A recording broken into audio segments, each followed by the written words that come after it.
Hey guys, it's Jen from JenPlans, and I'm going to be walking you through my family budgeting notebook, or I guess it's really a planner. This is my new one for 2017. I just wrapped up my old one. Actually, the old one lasted me a few years, but I'm going to take you through this and just kind of show you how I manage our family's finances.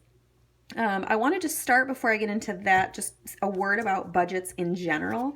If you don't have a budget, it's extremely important to me and my family. I think it's important regardless of your income level, your expenses, what stage you are in life, whether or not you have debt. In any case, I think anybody that has any kind of money coming in and money going out should have a budget, because it allows you to not only plan for the future, but also have a sense of financial control and independence and security. So when I started, I went back 6 to 12 months worth of my expenses. I pulled all of my bank statements, all of my credit card statements at the time, and figured out what money was going where, and I averaged it out for the month. And I took my categories that I kind of developed, and I kind of combined them with these. This is the monthly cash flow plan from Dave Ramsey. I'm a huge fan of Dave Ramsey's. Total Money Makeover is the name of the book. I'll link it below in the comments, because it just gives you a plan no matter where you are in your financial journey. And so categories like charity, savings, food, clothing, transportation, housing, utilities, medical and health, recreation, insurance, and then of course personal, and then if you have any debt. And so I took my categories, I kind of combined them with all the categories here, and that's how I created my budget, and I'll kind of show you the ones that I added. And that's kind of where I got to a total budget. So if you're looking for this, this is just, you can find it on the Dave Ramsey website. I'll link this in the comments as well. And then I kind of switched over to, at the time was a notebook, and now this is a planner. This is the Erin Condren monthly deluxe planner. Deluxe monthly planner. It has a monthly calendar in the front and then notes pages in the back. So I'll show you, I'll kind of walk you through just how I use it. In the very beginning of the year, I think it's really helpful. This is an idea I saw from somebody else on Instagram, which I thought was awesome. Sinking funds. Okay, just to kind of walk you through what a sinking fund is, and I'll go through some examples in a little bit. They're expenses which are irregular. They don't happen every single month. You may or may not know exactly how much they're going to be. All of these, I know roughly how much they're going to be. Like, for example, I know, my car insurance is going to be every 6 months. We pay it every 6 months to save on the premium, but we save a little bit every month for it. So I mark down when they're all due, and you can tell like the month of May is going to be really light for our family. It's going to feel like we don't have a lot of expenses, and then boom, once June hits, we're going to be paying for our pest control, for the dentist, for the kids. We're going to be paying our water bill. We're going to be paying home security, which is quarterly. We're going to be paying our HOA, which is quarterly. And so if you don't know kind of when all of these big expenses are coming up and you're not saving for them, they're going to hit you like a ton of bricks. You're going to feel like it's an emergency. So a sinking fund is basically money that you sink into a specific category or account every month to prepare for something that's coming up. Some followers of Dave Ramsey disagree about whether or not things like car repairs count as a sinking fund, whether or not that's a sinking fund or an emergency fund issue. For me, that's a sinking fund, and I'll show you my full list of sinking funds, because I have a car and I know that at some point I'm going to have to pay for new tires or a repair or a huge maintenance, every couple of years. And that's just going to happen when you own a car. So for me, that's not an emergency. That's something that I want to be saving for every single month. So sinking funds, things that are coming up. My big month in June, you can see that, or even March is a big month. So I take all of these things plus my other list. I divide them. These are just the things that I know exactly when they're happening. And I divide them by the amount of months I need to save for them. And then that's just what I save every month. So it's really simple. It's not always super easy. You have to figure it out first. But for me, it was pretty simple. I just, I take up what we're paying, for example, for home security every quarter, and I divide it by 3, and I just save that much every month. And then when it's due, I have all the money to pay for it. And then I do the same amount for 3 months. And then when it's due, I have the money to pay for it, instead of scrambling, when it's due. So that's kind of the gist of a sinking fund. So this is kind of how I set up the year ahead of time. And then I go month to month. I'm going to skip to February. And I'll kind of show you the order that I go in. So first, this is, okay, so I'll just kind of show you around. Every month has a dot grid notes page, the monthly layout, and then 2 pages after the month before you go on to, I just clip these together before you go on to the next few months. I always start with bills to pay. What are the bills that I actually have to either pay online or write a check for? Those go under bills to pay. So my mortgage, my gas, electric. The only exception, I have a few things that are kind of exceptions to the sinking funds. Water is technically for me a sinking fund because I pay it every other month. And I have 2 because one is our regular water bill and one is our, we have a lawn, like an irrigation system. So they bill separately. But in any case, we pay them once every other month. I don't transfer that money out when I do my sinking funds. I just keep it in my checking account because I know it's going to be roughly the same every other month. So my gas, electric, water, cable and internet, preschool, even though that's, not a bill I send in, I have to pay the school, health insurance, my daughter's therapy is every month, the kids' karate is every month, our lawn and pest control. And then we have our one big splurge is we have a house cleaning service. And they come every other week. Yay, house cleaning. So we pay them. So that's kind of a bill that needs to be paid. So I list out all my bills to pay. If I'm starting my list for the month, I always refer here first. So I have my water. I can see my little code. Okay, I have a 1 pink one, my water. So I added water in here. If it was March, so when I do next month, it's going to be car tags for my husband are due. I'm going to also have to pay for our Centricon for pest control. Our home security is due, and then our HOA is due. That's a lot of money that's going to be due in the month of March, and so I'm going to put it in my bills to pay so I don't forget to pay it. It's another good way to kind of just keep track to make sure that you don't forget to pay things that you're supposed to pay, because who remembers sometimes when you haven't paid in a while that you need to pay them. So bills to pay. And I keep all of this here. I don't keep it in my planner. I just write pay bills, and then I know exactly what I need to pay every single month. And it changes a little bit, but at least I have my list here. So I enter in my bills. Then I do my sinking funds. And again, my sinking funds, these are my categories. I left almost all of the amounts blank except for a few to show you some examples. Giving, HOA, repairs, maintenance, when you can kind of read down the line. These are categories that some of them were taken from here, from the Dave Ramsey monthly cash flow plan. And then some of them are taken from just when I went through my expenses and I saw what we were spending money on. My kids' birthday parties. Their birthdays are the same time every year. So I know that we're going to be throwing a party. I know roughly what I want to spend on those parties. And so instead of scrambling to find the money the month of their parties, I take all of the money that I want to spend, I total it up, I divide it by 12, and I save that much every month. And then I have the money for the kids' parties, and I don't have to freak out about where the money is going to come from. Family pictures, we do those once a year. That's kind of a splurge too, like professional family pictures. And it's not that much, but I know that if I put a little bit aside every month, I don't have to worry about whether or not I should actually take family pictures because I know I have the money saved. Travel, this fluctuates from year to year. Last year we had a really big trip for a family wedding. We obviously don't do that every year. We saved for a very long time to make that happen. But we don't do that every year. So travel kind of fluctuates. Kids' activities. I know in the fall my kids are going to want to do whatever it is, gymnastics or soccer, and I want to make sure that I'm planning ahead for that so I don't have to worry about, I'd rather sacrifice now a little bit every month so that my kids can do the things they want to do, which is kind of the whole idea of budgeting. You have to kind of balance because all of this is in finite supply. You don't have an infinite supply of money. Most people don't anyway. We certainly don't. So I like to plan ahead so that I know kind of what we have for things. Security, garbage. I used garbage as my example. So we paid garbage quarterly. It's $63 a quarter. So, did I do 31? I meant 21, of course. I'm going to need to get my white out. $21 a month. So I saved $21 a month I'm going to go back and white that out later because it's going to bug me.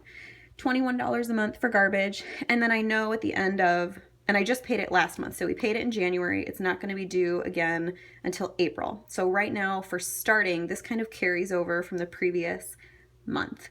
So since I paid it, I drained that little subcategory, and I'll tell you how I store, like where we keep all the money in just a minute. But carried over nothing because I paid that in full. I added $21 to it. I did not take any money out of it, and so I'm ending with $21 in my garbage sinking fund. Does that make sense? And so then in March, it's going to say 21, then I'm going to add 21, then it's going to be 42, or nothing's going to come out, and then it's going to be 42 in the end. And then when I get to April, it's going to say 42 starting. I'm going to add another 21. Actually, I won't really add. I'll just pay the bill. I'm going to take out, I'll take out 42, and then it'll be 0 at the end because I will have paid it. Does that make sense? So this is what you're starting with, carried over from the previous month. This is what you're adding to it. Sometimes you don't take anything out of it for a while, and that's fine. Car repairs, where are my car repairs? Car maintenance. Oh, there are many months that we don't take any money out of car maintenance, but then there will be one month where we take a whole lot of money out. So we will have, kind of what we have in there to spend on car repairs. We add the same amount every month. And generally, I think the recommendation is anywhere, it depends on your car, but anywhere from $50 to $100 a month per car. I think car experts say like $1,200 a year. So we save, a little bit every month. And then whatever we end with gets carried over. So everything in this column gets carried over to the next month's starting column. Does that make sense? So that's how we manage our sinking funds. And this is just how we break it down. This is just what works for us. We don't have any pets. If you have a pet, you might put that in there. Amazon Prime. These are things that are like, you could probably scrape the cash together. And I know a lot of people just decide to do that. But for me, I like to know exactly what's coming up and exactly what I need to save for it. There are certain things that once I've saved up enough, I kind of wait for a while, like health insurance. This is our out-of-pocket max divided by 12. We have a huge out-of-pocket max. So we don't carry the same amount every single month. We kind of stop after a while if we've built up enough. Thankfully, knock on wood, we've been really fortunate to be healthy. But anyway, so these are sinking funds. Then I go to, and I'll come back to this and how we store that because I know people have asked that as well. So once my sinking funds are filled out, then I do our cash envelopes. This is another, okay, so a lot of people who are hardcore Dave Ramsey people keep a lot of things in cash envelopes. So how do you know what to keep in cash and what to not keep in cash? My general rule of thumb for myself is I keep anything that I'm prone to overspend on, I take out in cash. So these are just repeated. I take them out every Saturday. Groceries, I'm horrible. If I don't know how much I'm supposed to spend, I just buy everything. Dining out, same thing. $6 or $7 in a drive-through, but if 2 people in your family are doing that a few times a week, that really adds up to fun money every month. Very minimal, but my husband and I just like to both have a little bit of spending cash, and we either save it up for something big and exciting that we want, or we just blow it every week. So groceries, dining out, and fun money are kind of my cash envelopes because I know I'm not going to overspend in, my HOA. Like, I don't need to take that money out and put it in a cash envelope because I'm not going to overspend when I go to pay my HOA bill. Another example, this is something that is a little tricky, clothing. And I have an example up there. I usually know exactly how much we have to spend on clothing. I know this is an area where a lot of other people are prone to overspend, so I would recommend if you have trouble with clothing and overspending, make this a cash envelope as well. And on these forms, you'll be able to see like kind of the recommended, like anything that has a little envelope next to it is a good option. They say a good option for a cash envelope. They say repairs and tires. I don't think, I don't keep any of my car money. Like when I go to the gas station, I use my debit card because I have a lot of children in the car. And 2, I'm not going to like blow my budget on gas. I'm just not going to. So, if it's stuff like clothing or gifts for people, I know a lot of people struggle with gifts. Cash envelopes might be a good idea for you there. But for me, I'm generally pretty good about keeping all of these things in check based on what I have going in this column. So for me, I don't feel the need to keep these in cash envelopes. If you struggle with that, I would recommend it for you. So these are my cash envelopes. Everything else stays in the bank, and I'll come back to that in a minute. Then I go through my monthly expenses, and I do this on my big monthly planner calendar page. I made these, I've tried a ton of different ways. This is the way that's working best for me right now. You might see a lot of people use stickers that have icons. You might have people color coding like a ton of stuff. For me personally, that in my brain gets a little too complicated. I drive myself crazy if I don't have like the exact, the little house on the sticker for my mortgage. Sometimes I get tripped up. So I divided it into like what I need to do, like the color indicates the action that I need to take. Does that make sense? So income, I don't need to do anything. I just put a sticker down, and I left all the amounts blank except for my daughter's clothing, which I'll show you kind of how I incorporate that just for this particular month. But usually in the lighter sections, I put the amount. So income goes in green. I'll skip to purple. Purple is anything that is auto deducted. So we set up a lot of things like our life insurance. We have our donations to our church, comes out in a monthly deduction. We decide that ahead of time. We send the same amount every month. My phone bill is auto deducted. It's the same amount every month. I recommend, I shouldn't say recommend. For me and my family, it works well that if I know that it's going to be the same amount every single month, like Mohila's, our last debt is my husband's student loan. And we're so close to being done with it. But I know it's going to be the same amount every month unless I'm adding extra to it.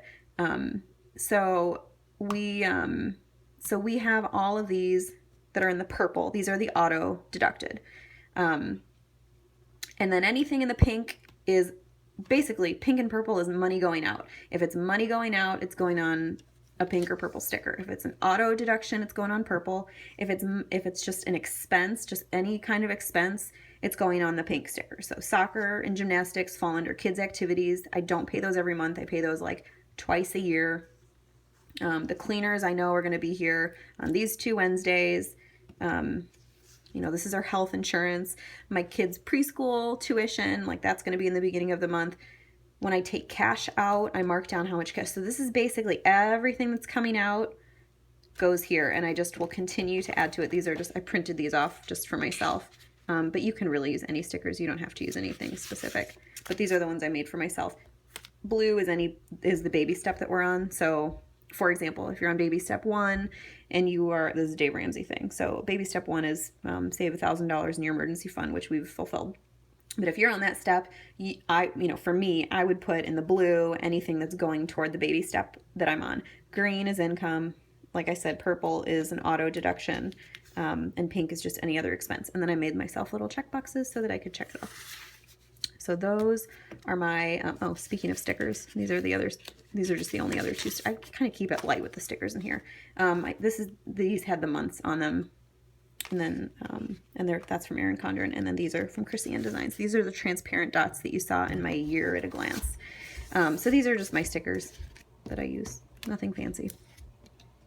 And nothing too specific, so that I can kind of just use them and I printed a bunch of them so that I have a ton. So I had no excuse to not do my budget. Oh, I don't have the stickers. I can't do my budget. So I don't want to fall into that trap. So all the money goes here. Most of this I know ahead of time, like all of this is coming out on these days, but then I go kind of day to day and I see what came out. I don't ever put in like, Target grocery store, $72. That just all comes out of like if it's not coming out of groceries, it doesn't come out.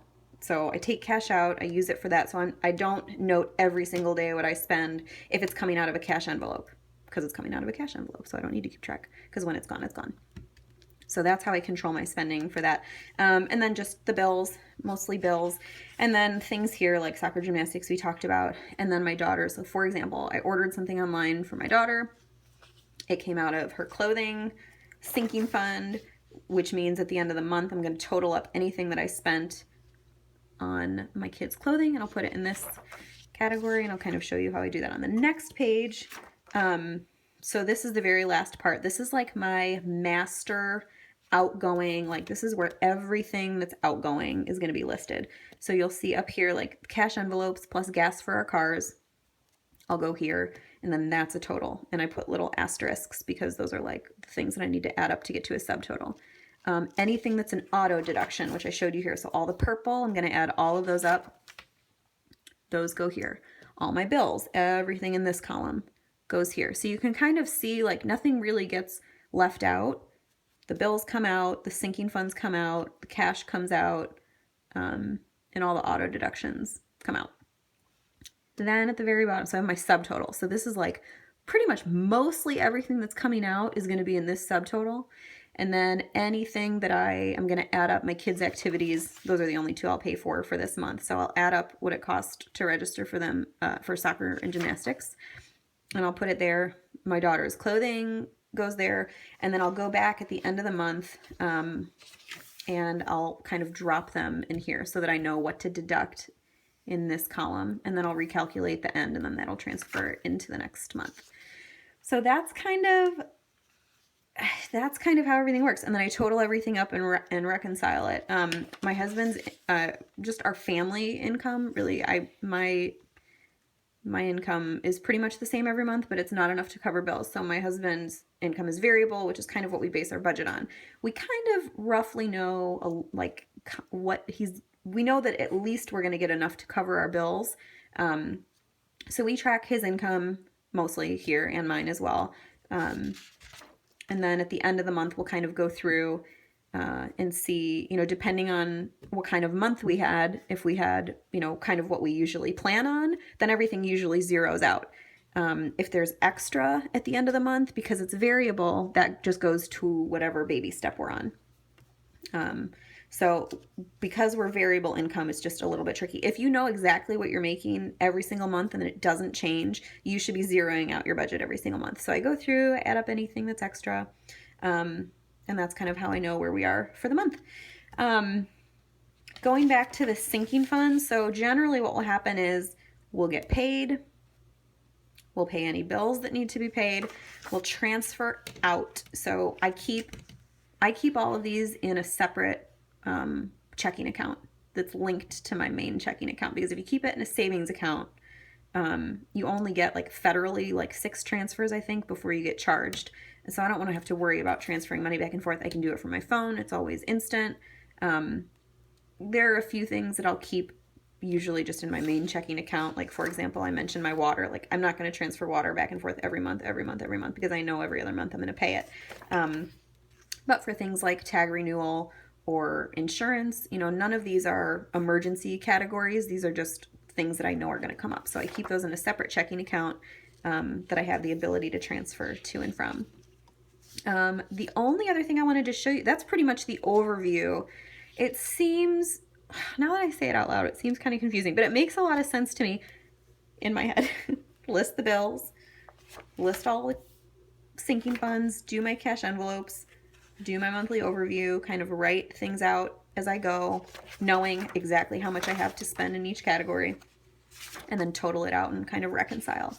The other sections back here, so in the back is just notes pages. So I have Dave Ramsey's baby steps here just because I know them all by heart, but I like to have them written here just because I think it's nice to look at. So these are all the Dave Ramsey baby steps. Student loans, I haven't filled this out yet because I wanted to show you before I filled everything in. I wanted to write what we started with, what we are ending with, the minimum payment every month, which is going to be the same every month, and then the extra that we put toward this kind of our debt snowball. I also keep track of all of our giving here. This is outside of our church giving. We get like a statement from our church every year. So that's easy for taxes, but for tax purposes, I like to keep track of exactly what we're giving and when. And we do keep a certain amount. So we save a certain amount every month for giving, and then we have different places that we donate throughout the year, based on the time of year, based on if there's a giving campaign for any of the organizations that we like giving to. So anyway, all of that I keep here, and I usually do like date, amount, and who it went to. So that's easy at the end of the year. For taxes, home maintenance and repairs, I like to kind of keep a running list of everything that we did for our home. And then I haven't filled out the rest yet. Usually I haven't done this yet, but usually I like to write in like goals and things that I, kind of things that we're shooting for the year. But there are a ton of notes pages in the back to do that. And I'm sure everybody else who has one of these has really creative ways to use that as well. So this is what it looks like if you haven't written anything. So let's see, end April. So let's use May as an example. You have your dot grid. This is what I do sinking funds on. Your monthly, which I showed you. And then I use this section for cash envelopes. This is my monthly overview. This is the sticker I put in there. This is not, doesn't come like that. And then my bills and the checklist. And that's pretty much everything. I'm gonna, let's see, what all do I need to link? I'm gonna link Total Money Makeover, which is the book by Dave Ramsey that I highly recommend. The Dave Ramsey forms, I'll link that as well. I'll throw a link into this particular planner so that you know which one this is, but it's the EC Deluxe Monthly Planner. And then I can link you to some of the stickers as well. These, obviously I don't sell them. But you can buy the transparent dot stickers from Krissyanne Designs. And then this foil sticker from Erin Condren. And that's pretty much everything. If you guys have any questions, please leave them in the comments below and I'll try and get to them. I know that was kind of a lot and a long video, but that's how I manage all of our finances. Just one last thing about budgeting. I feel like people hear the word budget and they get really scared. And I feel the opposite way. Budgeting makes me feel extremely in control. And it makes me not feel bad about spending money on the things I want to spend money on. It gives us a sense of security. It helps us prioritize, especially things like this. You know, it's easy to sacrifice if you know that you have things coming up that you want to spend money on. And what I hate more than anything is coming up to an expense and not knowing how we're going to pay for it. And because we're able to, you know, make certain sacrifices in some areas, we're able to have money when these things come up. And that to me is just priceless. We can sleep at night. We're not fighting about money. We're on the same page about money. You know, and it just lets us do the things that we want to do for our family. So I highly, highly recommend it. It is permission to spend, and you feel so much better going out to eat a meal that you know you don't have to charge, or spend money on Christmas presents for your kids and you don't have to worry about paying them off later. So this has just changed our whole life, and it's the reason that I feel so strongly about it. And yeah, that's everything. So like I said, if you have questions, leave them in the comments, and hopefully that was helpful. I hope I didn't miss anything. Thank you so much for watching, and I'll see you next time. Bye-bye.